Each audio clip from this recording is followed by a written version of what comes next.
নমস্কাৰ কেইটামান important current affairs MCQ লৈ আহিছো যিখিনি এক্সামত অহাৰ পূৰ্ণ সম্ভাৱনা আছে কুৱেশ্যনবোৰ ভালদৰে মন দি যাব কাৰণ মই যিবোৰ কথা কৈ যাম সেইবোৰ এবাৰ শুনি যাব ঠিক আছে first question who was elected as the new president of the international court of justice ঠিক আছে আন্তঃৰাষ্ট্ৰীয় ন্যায়ালয়ৰ নতুন সভাপতি হিচাপে কোন নিৰ্বাচিত হৈছে এইটো হৈছে নৱাফ সালাম ঠিক আছে লিখি যাব নোট কৰি যাব নাও Which is the longest cable stayed bridge in India? ভাৰতৰ আটাইতকৈ দীঘল কেবল ষ্টেট দলং কোনখন অলৰেডি আমি পঢ়াইছিলো সুদৰ্শন সেতু তাৰ বিষয়ে আৰু কিছুমান ইনফৰমেশ্যন দিছিলো যিটো সিৰিজ আমি কৰাইছিলো জিকে আৰু সোশ্যাল ষ্টাডিজৰ 1000+ এমচিকিউৰ লগতে থিওৰি পঢ়াইছিলো সেইটো আপোনালোকে আকৌ এবাৰ চাব যিসকল নতুনকৈ আহিছে আমাৰ চেনেলত নিজৰ আপোনালোকৰ কাৰণে ভাল হ'ব আৰু কনফিডেন্স বাঢ়িব okay next question What is the term used for the budget presented during the budget session before the general election? So, general election or agot যিটো বাজেট প্ৰেজেন্ট কৰা হয়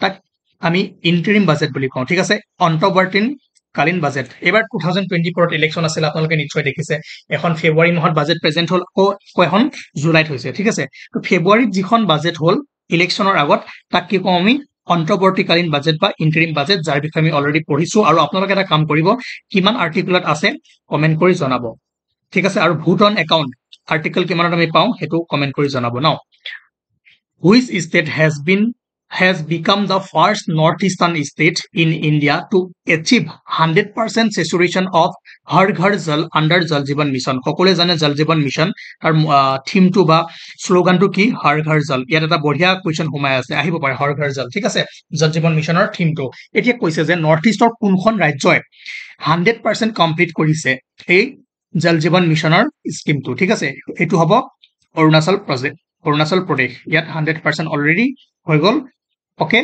under Jal Jeevan Mission now what is the name of satellite recently launched by NASA to survey ocean and atmosphere এটো important নহয় মই কৈছো মনত ৰাখিব নালাগে ঠিক আছে তথাপি কৈছো PACE full form to কি জানাৰ দৰকাৰ নাই now who emerged as the most popular global leader with a 78% approval rating by Morning Consult in 2024 এটো ইম্পৰ্টেন্ট ঠিক আছে 2024 চনত মৰ্নিং কনসাল্টৰ 78% অনুমোদন ৰেটিং লাভ কৰি বিশ্বৰ আটাইতকৈ জনপ্ৰিয় নেতা হিচাপে কোনে আত্মপ্ৰকাশ কৰিছিল কোনো নহয় আমাৰ prime minister Narendra Modi okay এটো ইম্পৰ্টেন্ট বস্তু তাৰ পাছত চাওক আপোনালোকে জানে যে তিনিখন নিউ ক্ৰিমিনেল লৈ আহিছে যাৰ বিষয়ে আমি অলৰেডি পঢ়িছিলো ভাৰতীয় নাগৰিক সুৰক্ষা সংহিতা ভাৰতীয় ন্যায় সংহিতা ভাৰতীয় সুৰক্ষা অধিনিয়ম 2023 যিখন ইণ্ডিয়ান পেনেল কোড 1860 IPC তাক ৰিপ্লেস কৰি আনিছিলে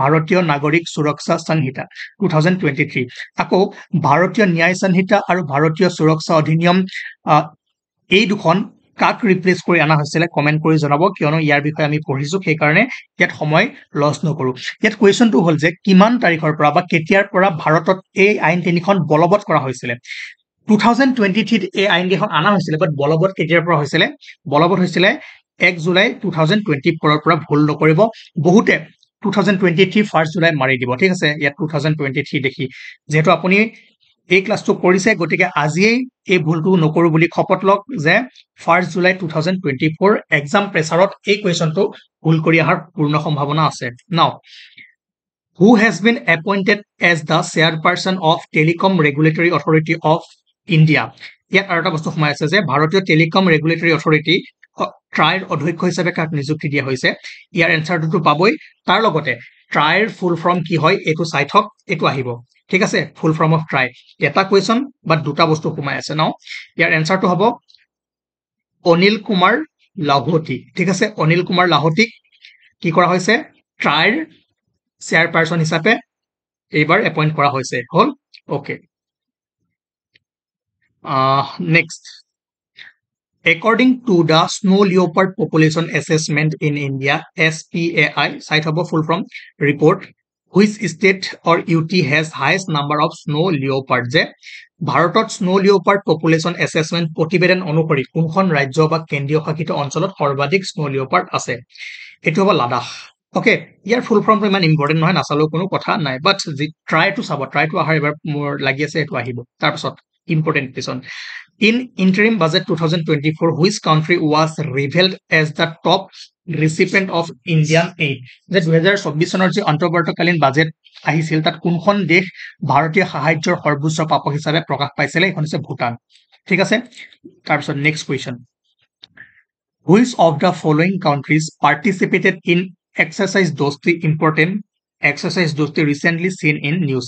So exercise Dosti এটা যেটো কোস্ট গার্ড থাকে ন, আপোনালোকে জানে আমাৰ কোস্টেল যিবোৰ হেৰি আছে তাত কোস্ট গাৰ্ড কিছুমান থাকে। এই কোস্ট গাৰ্ডবোৰ মিলি তিনিখন দেশৰ কোস্ট গাৰ্ডে মিলি অপাৰেশ্যন দোস্তি এটা এক্সাৰচাইজ দোস্তি কৰিছিলে। এইটো হৈছে ইণ্ডিয়া, শ্ৰীলংকা আৰু মালদ্বীপছ। ইম্পৰ্টেণ্ট, বহুত বেছি ইম্পৰ্টেণ্ট, ইণ্ডিয়া, শ্ৰীলংকা, মালদ্বীপছ। ইয়াক বহু প্ৰকাৰে কুৱেশ্যন বনাব পাৰে। ঠিক আছে, আৰু এটা কুৱেশ্যন কেনেকে বনাব পাৰে যে তলৰ কোনখন নাই, ইণ্ডিয়া, শ্ৰীলংকা, মালদ্বীপছ লগতে দি দিব পাকিস্তান, বাংলাদেশ, কিবা এখন দি দিব, কোনখন নাই সেইটো আহাৰ চান্স আছে। গতিকে বহুত বেছি ইম্পৰ্টেণ্ট, কুৱেশ্যনবোৰ সলাই দিব পাৰে, কিন্তু মেইন বস্তু এইটোৱে, এক্সাৰচাইজ দোস্তিটো মনত ৰাখিব। Okay, India, Sri Lanka and Maldives. তাৰপাছত what is the rank of India in the global intellectual property index? মই অলপ পিছত যিকেইটা ইম্পৰ্টেণ্ট ৰেংক আছে গোটেইখিনি দি দিম, চিন্তা কৰিব নালাগে। আৰু ইয়াৰ পৰা ৰেংকৰ পৰা কুৱেশ্যন আহিব, একদম চকু মুদি মনত ৰাখি যাব যিখিনি মই ক'ম। এইটো হৈছে 42। ঠিক আছে, 2024 চনৰ গ্ল'বেল ইণ্টেলেকচুৱেল প্ৰপাৰ্টি ইণ্ডেক্সত ভাৰতৰ স্থান আছিলে 42। ঠিক আছে, তাৰপাছত next question, important question. Who has been appointed as the new Lokpal of India? এইটো অহাৰ চান্সেছ বহুত আছে। নিউ লোকপাল, নতুন লোকপাল হিচাপে কাক নিযুক্তি দিয়া হৈছে? এইটো হৈছে জাষ্টিছ AM খানৱিলকাৰ। ঠিক আছে, AM খানৱিলকাৰ। অ'কে, অসমীয়াটো লিখা আছে, ধুনীয়াকৈ চাই ল'ব। মই ভাবো যে ইংৰাজীত যদিও লিখা থাকে মই অসমীয়াতে কৈ যাওঁ, আপোনালোকে বুজি পাব, তথাপিও অসমীয়াত দি দিছো। Now, which countries women badminton team own the title at Badminton Asia Championship 2024? 2024 চনৰ বেডমিণ্টন এছিয়া টিম চেম্পিয়নশ্বিপত কোনখন দেশৰ মহিলা বেডমিণ্টন দলে খিতাপ দখল কৰে? এইটো ইণ্ডিয়া। ঠিক আছে, মনত ৰাখিব। তাৰপাছত very important question. Which state government recently launched Operation Smile X to rescue the child laborers? শেহতীয়াকৈ কোনখন ৰাজ্য চৰকাৰে শিশু শ্ৰমিকক উদ্ধাৰৰ বাবে অপাৰেশ্যন স্মাইল এক্স আৰম্ভ কৰিছিল? এইটো হ'ব তেলেংগানা। ঠিক আছে, অকমান মিক্সড আছে কাৰেণ্ট এফেয়াৰ্ছখিনি 2024 ফেব্ৰুৱাৰী মাৰ্চ মিলাই আছে। ইম্পৰ্টেণ্ট কুৱেশ্যনখিনি মই উঠাই আনিছো, গতিকে মন দি যাব। ঠিক আছে, তাৰপাছত এইটোতো আহিব 100%। গ্ৰেমি এৱাৰ্ড আপোনালোকে শুনিছে, 2024 গ্ৰেমি এৱাৰ্ড কোনটো এলবামৰ কাৰণে পাইছে? দিছ মমেণ্ট। ঠিক আছে, বেণ্ড ফিউজন বেণ্ড শক্তি, বেণ্ডটোৰ নাম হৈছে শক্তি বেণ্ডে এইবাৰ 2024 গ্ৰেমি এৱাৰ্ড লাভ কৰিছে। মই কাৰেণ্ট এফেয়াৰ্ছ যিটো ছেশ্যন কৰিছিলো তাত ধুনীয়াকৈ এইবিলাকে বুজাইছো, গতিকে চাওক, বহুত ভাল বস্তু কিছুমান দিয়া আছে। ঠিক আছে, একদম ফ্ৰী অফ কষ্ট আছে, ইউটিউবত এভেইলেবল আছে, আপোনালোকে নাচালে আপোনালোকৰ লোকচান। ঠিক আছে, গ্ৰেমি এৱাৰ্ড 2024ত শক্তি বেণ্ডে পাইছিলে, আৰু কোনখন এলবামৰ কাৰণে? দিছ মমেণ্ট। বহুত বস্তু সোমাই আছে ইয়াত। সুধিছে যে কোনজন, বহুত 4জন আছিল ব্ৰেণ্ডটোত, এতিয়া সুধিছে ইয়াৰ এইকেইজনৰ ভিতৰত কোনজন আছিলে? সকলোৱে জানে কোন আছিলে? শংকৰ মহাদেৱন এণ্ড জাকিৰ হুছেইন। ঠিক আছে, অ'কে, ভুল নকৰিব। গ্ৰেমি এৱাৰ্ড 2024 যে ফিউজন বেণ্ড শক্তিৰ অসমীয়াত লিখা আছে, পঢ়ি ল'ব ধুনীয়াকে। অ'কে, তাৰপাছত recently the government has release guidelines for starting pilot programmes to use green hydrogen in which of the following sector? শেহতীয়াকৈ ভাৰত চৰকাৰে তলৰ কোনটো খণ্ডত সেউজ হাইড্ৰজেন ব্যৱহাৰৰ বাবে পাইলট প্ৰগ্ৰাম আৰম্ভ কৰাৰ বাবে নিৰ্দেশনা জাৰি কৰিছে? Transportation sector. ঠিক আছে, পৰিবহণ খণ্ড। এনেকুৱা কুৱেশ্যনবোৰ আহিব, এনেকুৱা কুৱেশ্যনবোৰ অহাৰ চান্সেছ আছে। তাৰপাছত doctor MS Swaminathan was awarded Bharat Ratna. এইবাৰ 2024 ভাৰত ৰত্ন কাক কি এৱাৰ্ড দিয়া হৈছে? সকলোবোৰ কৰোৱা আছে সেই ছেশ্যনটোত, সেই 23টা ক্লাছত। বহুত বেছি আপোনালোকৰ কাৰণে অমৃত। 15 তাৰিখে যিসকলে এক্সাম দিবলৈ যাব এবাৰ চাই যাব। মই যদি পাৰো মাৰাথন এটা আনিম। ঠিক আছে, তো স্বামীনাথন কিহৰ লগত জড়িত সকলোৱে জানে, এইটো মই কৰাৰ দৰকাৰ নাই, আপোনালোকে কমেণ্ট কৰি জনাব। ঠিক আছে, MS স্বামীনাথন কোনটো ক্ষেত্ৰত বিখ্যাত আছিল? তেওঁ কৃষি, অভিনয়, চিকিৎসা, সাংবাদিকতা, সকলোৱে জানে। কনফিডেন্স বিল্ড কৰক আৰু কমেণ্ট কৰক, সকলোৱে কমেণ্ট কৰক। এই কুৱেশ্যনটো সকলোৱে কমেণ্ট কৰক। মই ভাবো যে যিমানে চাই, 100 মানুহে চালে 100টা কমেণ্ট পাব লাগে, 200 মানুহে যদি চাই 200টা কমেণ্ট আহাটো মই বিচাৰো। তাৰপাছত which country own the 2024 under nineteen men's ODI cricket world cup? Important যে 2019 চনৰ যি আণ্ডাৰ-19 আন্ডাৰ 19 চাই ল'ব কি কৈছে ডাইৰেক্ট মাৰি নিদিব ODI ৱৰ্ল্ড কাপ এই বস্তুবোৰ পঢ়িব এই বস্তুবোৰে আপোনালোকক মাৰ্কছ নিগেটিভ মাৰ্কিং লৈ যাব আন্ডাৰ 19 ODI ৱৰ্ল্ড কাপ কোনে জিকিছিলে অষ্ট্ৰেলিয়া আৰু মেন্স যিটো ODI ৱৰ্ল্ড কাপ আছিল সেইটো কোন জিকিছে অষ্ট্ৰেলিয়াই জিকিছিলে ঠিক আছে 2023 আৰু T20 কোনে জিকিছিলে সকলোৱে জানে আৰু এনেকুৱা কুৱেশ্যনবোৰ আহিব ফুটবল বিশ্বকাপ কোন জিকিছিলে এই জিকেখিনি ভালদৰে চাই থব তাৰ পাছত important question who is the chairman of one nation one election committee আপোনালোকে জানে যে ওৱান নেশ্যন ওৱান ইলেকশ্যন যি কমিটি বনাইছিলে দেশত প্ৰৱৰ্তন কৰিবৰ কাৰণে কেনেকুৱা হ'ব পাৰে সেই কমিটিৰ চেয়াৰমেন কোন আছিলে অধ্যক্ষ কোন আছিলে ৰামনাথ কোবিন্দ ওকে তাৰ পাছত which ministry was allocated the highest budget in the interim budget 2024 বা budget 2024 interim to কাটি দিয়ক ঠিক আছে interim তো নহয় budget 2024 general budget যে জুলাই মাহত আহিছিলে আমি বাজেটৰ ওপৰত এটা সেশন কৰিছিলো হয় নাই হেতু চাব গৰিকে যি হলে জানে হেতু গম পাব ডিফেন্স সেক্টৰত বেছিকে এলোকেট কৰা আছিল তাৰ পাছত ইম্পৰ্টেন্ট বস্তু আছে সৰি এটো মই ট্ৰান্সলেট কৰিব পঢ়িলো তথাপিও বাবস মন্দিৰ ঠিক আছে বাবস মন্দিৰ কোট আছে বুলি আহিব আবু ধাবি বহুত খিনি কান্ট্ৰি দি দিব আবু ধাবি কিবা কিবি কুৱেট ইৰাণ এনেকে দিব কোট আছে আবু ধাবিত আছে what is the significance of BAPS mandir in Abu Dhabi এটো হ'ব যা it is the first traditional Hindu stone temple in middle east মধ্য প্ৰাচ্যত প্ৰথমটো হিন্দু মন্দিৰ ঠিক আছে বাবস আবু ধাবি নৰেন্দ্ৰ মোদীয়ে গৈ কি কৰিছিলে ওকে ইয়েস আহলান মোদী নাম শুনিছে না আমি পঢ়াইছিলো না আহলান মোদী আহিব আহলান মোদীৰ বিষয়ে ওকে তাৰ পাছত ইম্পৰ্টেন্ট মই কৈছিলো যে গ্লোবেল ৰেংক ইণ্ডিয়াৰ ইয়াৰ পৰা যে দুটা কুৱেশ্যন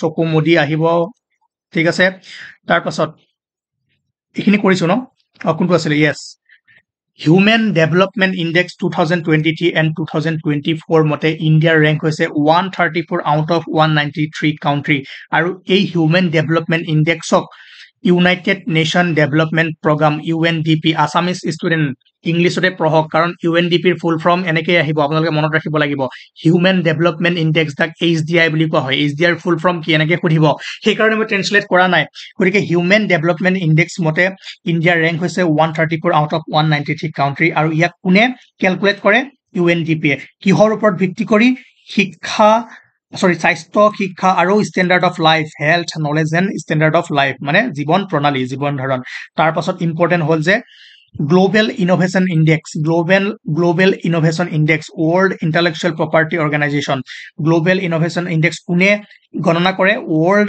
ইন্টেলেকচুয়াল প্ৰপাৰ্টি অৰ্গানাইজেশন বা উইপো ফুল ফৰ্ম তো চাব ইণ্ডিয়াৰ ৰেংক হৈছে 40 আউট অফ 132 কাউন্ট্ৰি ঠিক আছে আৰু কিহৰ ওপৰত ডিপেন্ড কৰে এটো কৰা হয় নালাগে দৰকাৰ নাই যেটো দৰকাৰ নাই বুলি কম এনে মই টাইম ওয়েস্ট নকৰা তাৰ পাছত কিন্তু এটো ইম্পৰ্টেন্ট কিহৰ ওপৰত ভিত্তি কৰে তাৰ পাছত গ্লোবেল হাংগাৰ ইনডেক্স ঠিক আছে গ্লোবেল হাংগাৰ ইনডেক্স ওয়াৰ্ল্ড ভোকাটোৰ ন সেইমতে ইণ্ডিয়াৰ ৰেংক কিমান 111 ঠিক আছে 111 ভালৰে মনত ৰাখিব 111 সব এনেকুৱা বস্তুবোৰ আহাৰ লগে কিছুমান বস্তু মনত ৰাখিব 111 আহাৰ লগে আপোনাৰ মাথাত এটা বস্তু খেলাব লাগে কি আছিল 1 ডিগ্ৰী ল্যাটিটিউড নে লংগিটিউড এইবোৰ বস্তু এনেকৈ পঢ়িব লাগিব তাৰ পাছত ইণ্ডিয়াৰ ৰেংক 111 তাৰ পাছত হেনলি পাসপোৰ্ট ইনডেক্স মই কৈছো যে পাসপোৰ্ট স্ট্ৰং কাৰ পাসপোৰ্টখন কিমান স্ট্ৰং সেইমতে ইণ্ডিয়াৰ যদি ৰেংক চাই কিমান 80 as per Henley passport index 2024 আৰু ইয়াক কোনে নিৰ্ধাৰণ কৰে কোনে ক্যালকুলেট কৰে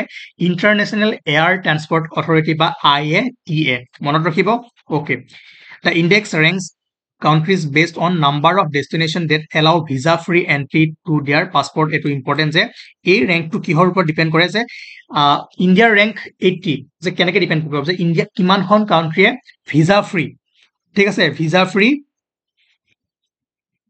mane hekhon country jaboloi অনুমতি প্ৰদান কৰে ওকে তাৰ পাছত world press freedom index 2024 world press freedom index 2023 মতে ইণ্ডিয়াৰ ৰেংক হৈছে 161 ঠিক আছে সব বহুত বেছি ইম্পৰ্টেন্ট আৰু কিছুমান ৰেংক আছে আহাৰ চান্স কম আছে তথাপিও চাই থব মই দিছো পিছত যদি আহি যায় বাই চান্স আহি যায় মোক নকব যে দাদাই দিয়া নাছিলে বা সাৰে দিয়া নাছিলে ঠিক আছে আৰু এটা মই কথা কওঁ যে যিমান মানুহে এই ভিডিওটো চাব সকলোৱে কমেন্ট কৰক যিকেইটা মই কবলৈ দিছো যিকেইটা এনসাৰ কৰিবলৈ দিছো কৰক তেতিয়া আপোনালোকৰ এক্সামত কনফিডেন্স আহিব মই জানিম যে কিমান আপোনালোকে পঢ়িছে ঠিক আছে কমেন্ট কৰক সকলোৱে কৰক 200 মানুহ চালে 200 কৰক 1000 চালে 1000 কৰক যিমান ভিউজ হয় কিমানটা কমেন্ট যাতে পাও তাৰে কাৰণে মই আপোনালোকক জনাইছো নাও ইম্পৰ্টেন্ট কোৱেশ্চন এটা আছে When was প্ৰধানমন্ত্ৰী গৰীব কল্যাণ অন্ন যোজনা introduced? যে কিমান চনত প্ৰধানমন্ত্ৰী গৰীব কল্যাণ অন্ন যোজনা introduce কৰা হৈছিলে কিমান চনত 26 মাৰ্চ 2020 ঠিক আছে